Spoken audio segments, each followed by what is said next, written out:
Whoa. Ничего себе. How many are feeling tired? А кто из вас чувствует некоторую усталость? Поднимите руку. Кто устал? Мало кто. Thank you for your honesty. Спасибо большое за вашу честность. How many people are feeling sad? А кто из вас чувствует грусть? Поднимите руку. Thank you for your honesty. Большое спасибо за вашу честность. How many people are feeling fear? Кто из вас чувствует страх? Anybody feeling fear? Кому-нибудь страшно? I don't see any hands. Что-то я не вижу. Couple, thank you. Вот вижу. Thank you for your honesty. Большое спасибо за вашу честность. And how many people are feeling anxious? А кто из вас волнуется, беспокоится? Thank you for your honesty. Wonderful. Thank you. Большое спасибо за вашу честность. Good. Прекрасно. Замечательно. It's important to be honest with ourselves. Очень важно быть честными с самим собой. About what we're feeling. Касательно наших чувств. About what we're thinking. Наших мыслей. Because if we're honest with ourselves, потому что если мы честны с самими собой, then we know what's happening. Тогда мы знаем, что происходит. And therefore we have the chance to change it. И тогда у нас есть возможность изменить ход вещей. This takes strength. Но для этого нужна сила. It's easy to hit somebody in the face. Очень легко кого-то ударить по лицу. It doesn't take much strength or courage. Для этого не нужна какая-то сила или какое-то мужество. I actually think it's more of an act of cowardice, of insecurity. Мне даже кажется, что если мы кого-то ударяем по лицу, если мы деремся, то это признак не силы, но признак слабости. It's easy to say harmful words to somebody else. Очень легко сказать людям в лицо какие-то злобные слова. It takes courage and strength to smile and say positive things. Но нужна особая сила и особое мужество, чтобы сказать человеку что-то хорошее. So we call this a spiritual warrior. Мы называем такое поведение поведением духовного воина. This means a person that recognizes his or her thoughts, feelings, emotions, even if they're negative. Духовный воин – это такой человек, который знает, какие у него слабые стороны, какие у него отрицательные эмоции. And makes a commitment to slowly over time turn them to positive. Но он принимает обязательство делать все возможное, чтобы превратить свои отрицательные стороны в положительные. These are the heroes. Это и есть настоящие герои. Not the people that use their fist or a knife. А не те, кто лезут к другим с кулаками или берут в руки нож.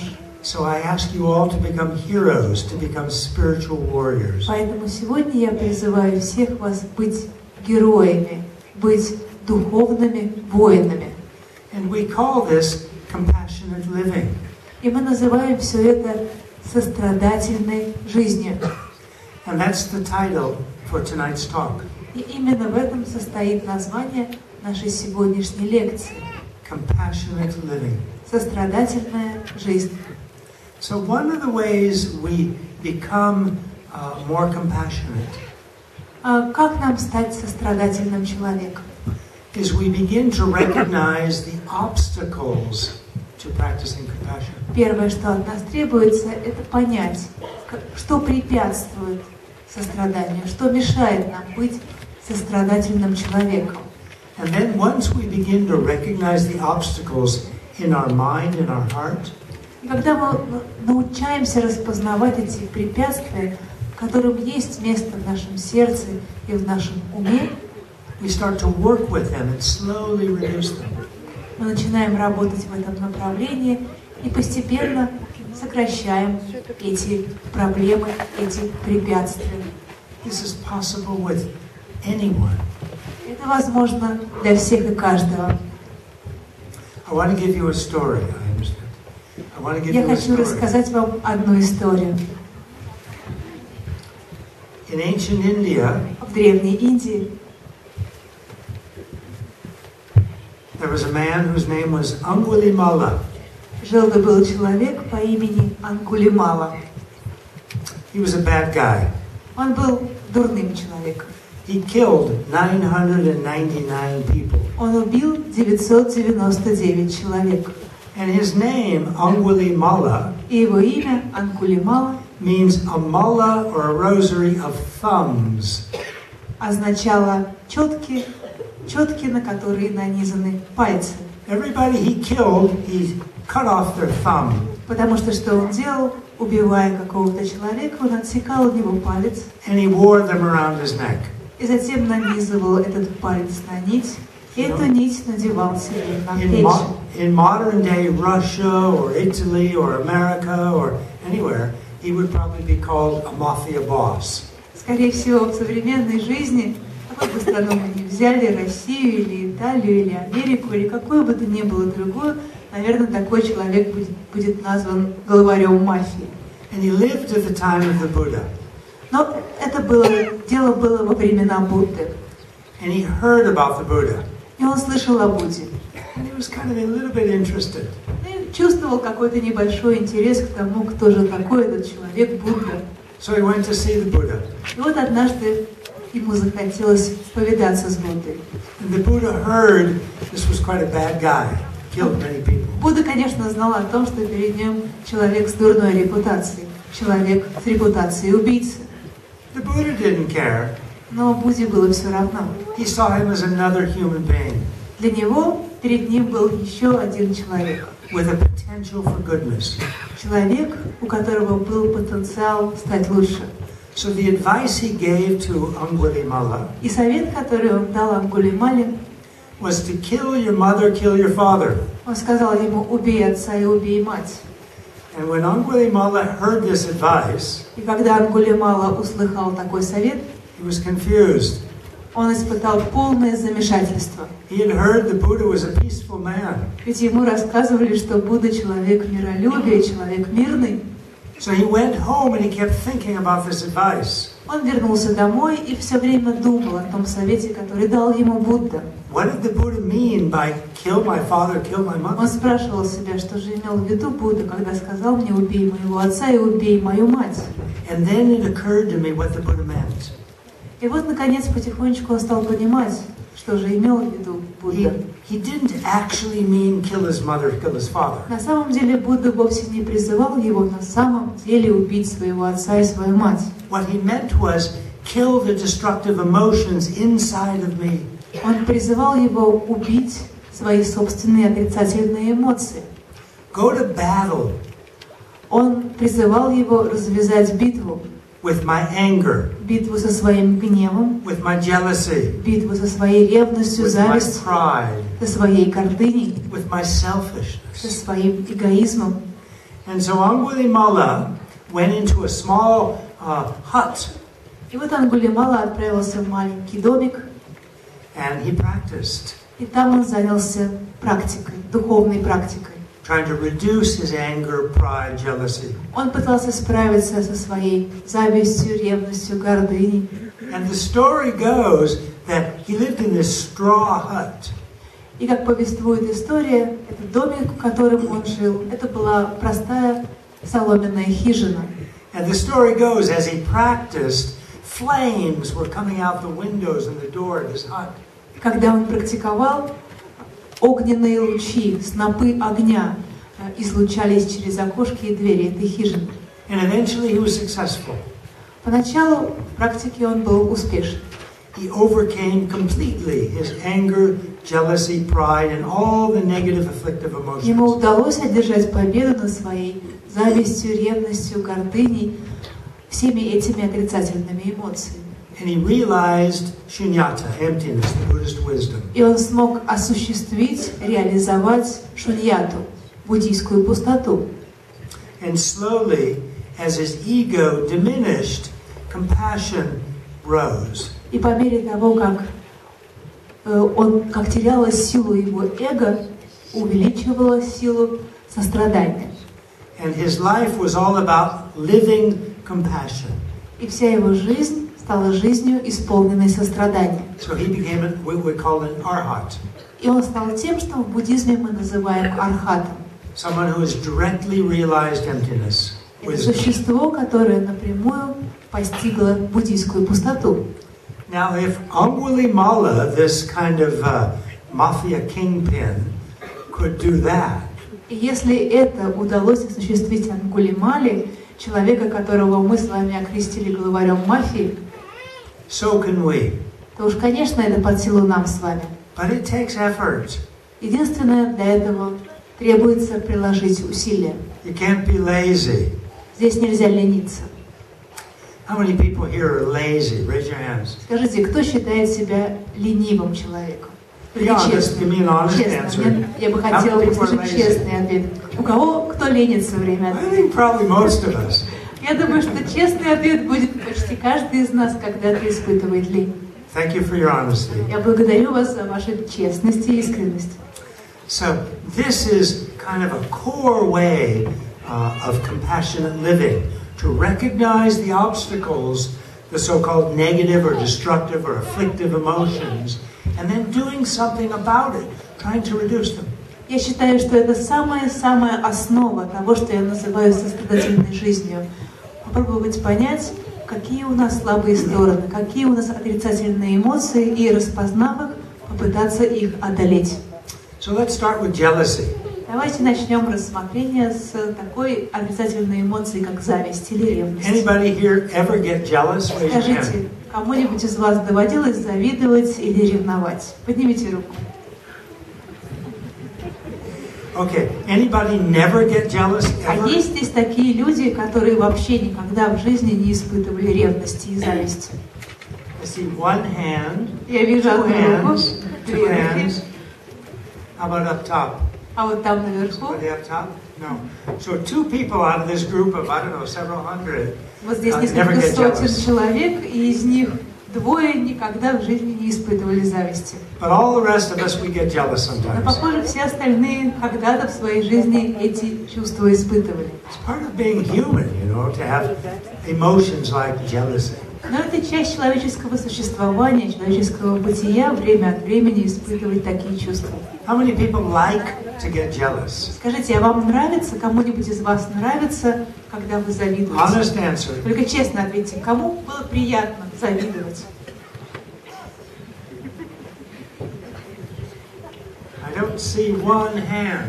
Я не вижу даже одной единственной руки. We don't like to get jealous. We don't feel well. Получается, нам не нравится завидовать. Нам становится нехорошо на душе, когда нас мучает зависть. So I'd like to tell you a story. В этой связи я хочу рассказать вам одну историю. There was a man who was doing business, and his business became quite successful. Жил-да-был человек, который занимался бизнесом, и бизнес его шел в гору. And since he was a kid, he wanted a sports car. И с самого своего детства он хотел купить спортивный автомобиль. And now he had the money to buy it. И вот так сложилось, что его бизнес принес деньги, и у него он смог приобрести такую машину. So he went to Novosibirsk, or he went to Moskva, and he looked at these fancy sports cars, convertibles. И он отправился в Новосибирск или в Москву, и там подобрал для себя спортивную машину с откидным верхом. And he bought himself a fancy Italian red convertible sports car called a Lamborghini. И вот он купил себе итальянскую машину красного цвета, которая называется Lamborghini. It cost so much money we wouldn't understand how much money. Это такая огромная цена, нужно было отдать за эту машину, что нам это даже немыслимо себе представить. And he drove it home. И вот на этой машине он добрался до дома. Parked it in front of his house. И он припарковал эту машину перед своим домом. And his neighbor was looking out the window. А из окна за ним подсматривал его сосед. And his neighbor said to himself, И сосед сказал себе: "Wait a minute, this is not fair. Ну это же нечестно. Why did he get the Lamborghini? Why not me? Почему это у него есть Lamborghini, а у меня нет? He doesn't deserve it. И вообще он этой машины не заслуживает. I deserve the Lamborghini. Я заслуживаю иметь такой автомобиль.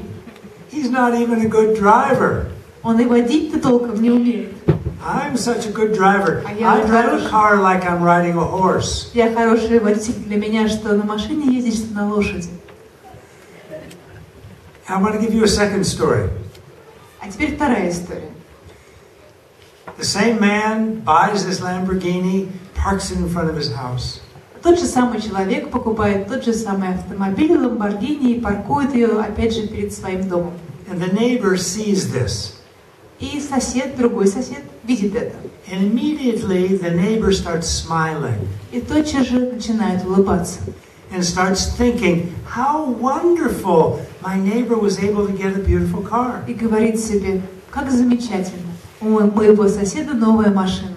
And then he thinks, I should go and congratulate my neighbor. И говорит себе, пожалуй, пойду-ка я поздравлю своего соседа. So he goes next door and he knocks on the door and he goes inside. Он приходит к своему соседу, стучится в дверь, входит. And he says, Vladimir, congratulations. И говорит, Владимир, поздравляю тебя. What a beautiful car. Какая у тебя прекрасная машина. I'm so happy that you got this car. Я так счастлив, что ты купил себе эту машину. It's really beautiful. Она по-настоящему прекрасна. And Vladimir says, I was just about to go out and take the car for a drive. Владимир говорит на это, ты знаешь, я как раз собирался прокатиться. Would you like to come with me? Может быть, ты хочешь поехать со мной? And the neighbor is again, from ear to ear smiling, says, yes, da, da, Сосед опять улыбается широкой улыбкой и говорит, да, да, да. So they go out for a drive. И вот они вместе отправляются на прогулку. And this time they're in Moscow. Они в Москве, And they go down the boulevards. и они ездят по бульварам, Very slow, едут очень медленно, top down, откидывают вверх машины, good weather, хорошая погода. really enjoying this car. Им очень нравится в машине, And enjoying everybody looking at the car. им нравится, что все смотрят, как они едут. And then finally, the man who has the car, he pulls over to the side. И вот в какой-то момент хозяин машины останавливается And he says to his neighbor, would you like to drive? и говорит своему соседу, может быть, ты хочешь повезти машину? And again he gets this big smile on his face. И опять сосед улыбается широкой улыбкой. Da, da, da, yes, I'd love to drive that car. Он говорит, да, конечно, я хочу повезти этот And so he автомобиль. takes the car for a drive. И вот он уже за рулем автомобиля своей мечты. And then later they go home. Потом они возвращаются домой. The owner of the car is feeling so happy that his neighbor appreciated his car. И хозяин так счастлив от того, что его сосед смог оценить его машину, его покупку. And the neighbor was so happy that he could take a ride and even drive a Lamborghini. He never even saw one. And tonight he gets to have a ride and then even drive it. И сосед так рад от того, что посидел за рулем от такой машины. Раньше он ее даже не видел, только читал о ней, видел по телевизору, а вот сейчас он уже даже прокатился на ней и даже посидел за рулем. He's so happy. Он очень рад. So this story illustrates what we often do. We often get jealous when another person has a success or does well in some kind of an award or gets some nice possession. We often feel jealous. О чем рассказывает нам эта история? Она рассказывает нам о зависти. Очень часто, когда какой-то человек, которого мы знаем, достигает чего-то в жизни, получает какую-то награду или делает какое-то крупное приобретение, мы завидуем. And sometimes that jealousy is out of insecurity. Очень часто эта зависть возникает в нас, потому что мы чувствуем собственную незащищенность. Now we always have the possibility of not becoming jealous. Но у нас всегда есть эта возможность не почувствовать зависть, не поддаться зависти. But we must recognize it inside as it's beginning to grow, jealousy. Что от нас требуется? Нам нужно распознать тот момент, когда в нас только начинает зарождаться эта зависть. And when we learn through practicing to look inside, that, there's some jealousy starting.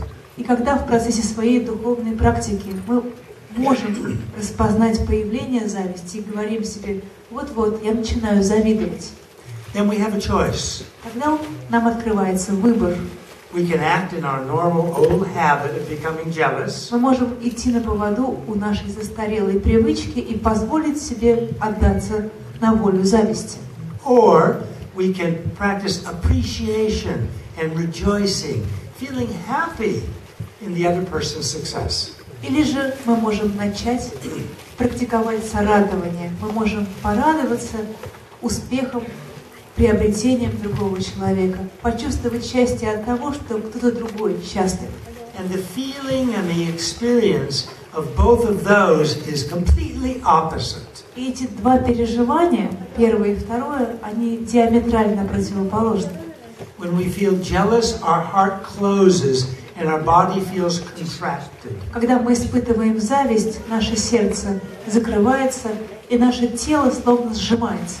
We don't feel happy. Тогда мы не испытываем никакого внутреннего счастья. But when we decide to show appreciation and rejoice, feel happy in the other person's success, our heart opens and we feel happy. И наоборот, когда мы решаем порадоваться достижением или приобретением другого человека, наше сердце открывается, и мы чувствуем себя совершенно счастливыми. It's our choice. Поэтому выбор за нами. Now I'd like to talk about anger. А теперь я хочу несколько слов сказать о гневе. Please give me an honest answer. Пожалуйста, снова я попрошу вас дать мне искренний ответ. Anybody here ever get angry? Кто-нибудь здесь когда-нибудь Raise your hand. злился, испытывал гнев? Поднимите руку. Anybody never get angry? А есть такие, кто никогда не злился? I don't see one hand. Я не вижу даже одной руки. So we all get angry sometimes. Да, время от времени каждый из нас злится. And actually, I'm very happy to hear that since I was here last, which was 3 years ago, that some of this violence among young people, getting drunk and then using the knife and going to prison, is reducing. I'm hearing that from a number of people. Я был очень рад узнать. Последний раз я был у вас в гостях 3 года назад, и вот приехал нынче. И очень многие люди мне говорят, что уровень насилия стал ниже, что молодые люди уже реже, приняв какой-то алкогольный напиток, берутся за нож, а потом попадают в тюрьму, что таких случаев стало гораздо меньше. Я очень обрадовался, когда услышал это. I'm very happy to hear that. Правда, для меня это повод для большой радости. It tells me that things are improving in Tuva. Потому что это говорит о том, что все в Туве развивается, идет в гору. There's more maturity. Это означает, что в человеческих сердцах больше зрелости. Maybe because of the Buddhist culture. Я думаю, что виной тому буддийская культура. Maybe other reasons. Может быть, есть какие-то и другие причины. I know your president is talking about dignity of man. Мне рассказали, что глава правительства предложил замечательный кодекс достоинства мужчины. From what I've heard about this, it sounds like a wonderful project. И из того, что мне довелось узнать, я понял, что это по-настоящему достойный и очень хороший проект. I've seen the new park by the river with this beautiful new statue demarking the center of Asia. Мы гуляли по берегу Енисея и видели этот чудесный парк и эту великолепную скульптурную группу в центре Азии. In fact, I took a walk there this morning. Честно говоря, я прогулялся туда в одиночку сегодня утром. And I wore what I'm wearing now, and I was very cold. It was cold this morning. И я вышел вот так, как я сейчас сижу перед вами, а погода оказалась очень холодной. I also heard that your president made a promise to the people of Tuva not to drink alcohol, and for 3 months he's been abstinent. И мне рассказали также, что председатель правительства принял решение не принимать алкогольные напитки, не пить спиртного, и вот уже 3 месяца придерживается этого правила. These are wonderful examples. Я считаю, что это самый достойный пример для каждого из нас. No hypocrisy. Никакого лицемерия. You know, when the doctor says to the patient, "You should stop smoking." Потому что когда бывает так, что врач говорит своему пациенту «не кури», а сам при этом пускает дымы, клубы дыма, Who's going to listen?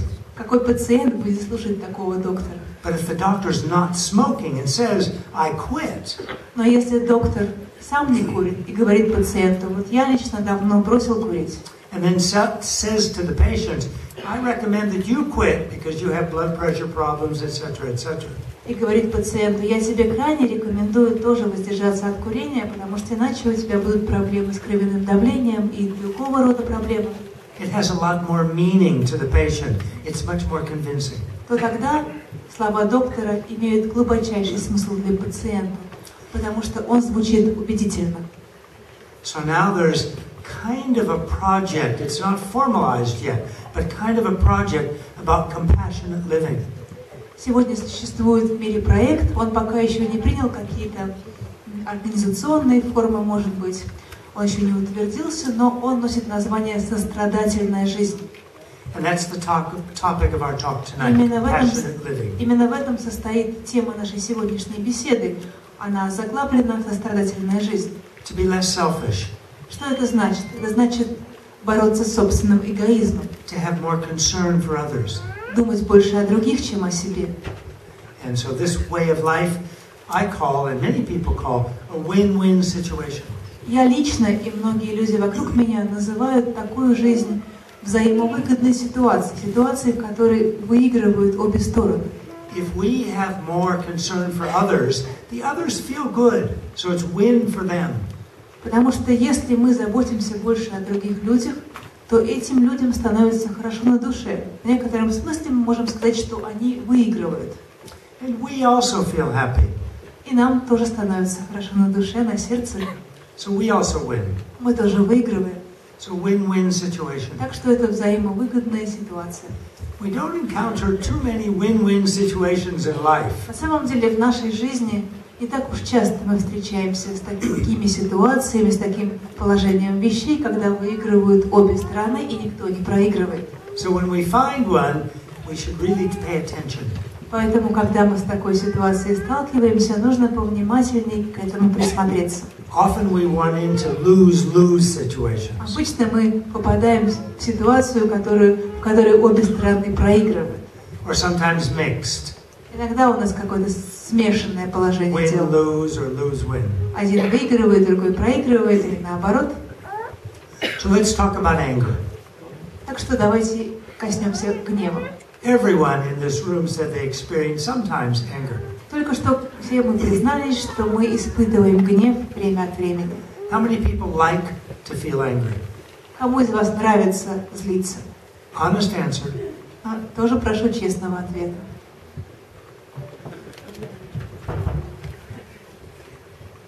Нет. Not one person. Даже одного человека не нашлось, который был бы рад тому, что он разозлился. So what do we do about it? How do we reduce our anger? Что же нам тогда делать? Как нам справляться со своим гневом? There are many techniques. I'd like to talk about one. Существует много разных техник, как побороть свой гнев. Я вам предложу одну из них. Sometimes we get angry at ourselves. Иногда мы злимся на самих себя. But many times we get angry at another person. Но чаще мы все-таки злимся на других людей. If we get angry at another person, Если мы злимся на других людей, or we start to get angry, или у нас закипает гнев, we can feel inside that the heat is rising. мы чувствуем, что мы как бы разгорячаемся от гнева. We maybe feel out of balance. Мы как будто бы теряем равновесие. Inside we're a little irritable. Внутри кипит раздражение. And we recognize that we're in a situation or with a certain person that when we've done that in the past, we've gotten angry. И мы понимаем, что сейчас обстоятельства сложились так, что этот человек вот-вот вызовет во мне вспышку ярости, вспышку гнева. So we're thinking, maybe I'm getting